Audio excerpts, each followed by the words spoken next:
Welcome to Bagerhat বন্ধুরা। আজকে আমি চলে এসেছি বাগেরহাটের ঐতিহ্যবাহী ইতিহাস ও সংস্কৃতির এক গুরুত্বপূর্ণ অংশ খান জাহান আলীর মাজার শরীফে। বাগেরহাট শহরের প্রাণকেন্দ্রে অবস্থিত এই মাজারটি শুধু একটি ধর্মীয় স্থান নয়, বরং এটি আমাদের ইতিহাসের এক উজ্জ্বল নিদর্শন।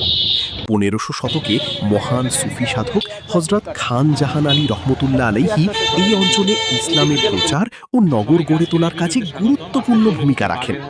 তাঁর স্মৃতিকে ধরে রাখতে নির্মিত হয়েছে এই মাজার শরীফ, যা আজও হাজারো দর্শনার্থীর আগ্রহের কেন্দ্রবিন্দু। এই হচ্ছে মাজারে খানজাহান আলী প্রবেশ করতেই চোখে মাজারের পড়বে একেবারে প্রাচীন মাজার। স্থাপত্যশৈলীর আমরা এক একটু এখন অনন্য দেখাবো। সৌন্দর্য। এ হচ্ছে চারপাশে রয়েছে খানজাহান আলী যে বিশাল মাজার। পুকুর, সবুজ গাছপালা আর অনেক এক ধরনের ভক্ত অনুরাগী শান্ত এবং পরিবেশ, আপনাদেরকে যা আমি মনে মেন দেয় এক ফটকটা অন্যরকম থেকে ভিতরে প্রশান্তি। ঢুকে দেখাবো। সময়ে এখানে আগমন করেন এবং একটি পরিকল্পিত নগর গড়ে তোলেন, যা আজ 60 গম্বুজ মসজিদ সহ বিভিন্ন খানজাহান আলী ঐতিহাসিক স্থাপনার মাধ্যমে ভিতরে যে পরিচিত। সাইডটা, এই সাইডটা তার নির্মিত এসব স্থাপনা বর্তমানে ইউনেস্কো বিশ্ব ঐতিহ্য হিসেবে স্বীকৃত। যে মেন খানজাহান আলী রহমতুল্লাহ শুধু ধর্মীয় নেতা ছিলেন না, তিনি জনকল্যাণমূলক কাজেও বিশেষ অবদান রাখেন, যেমন রাস্তা, পুকুর, মসজিদ ও জনবসতি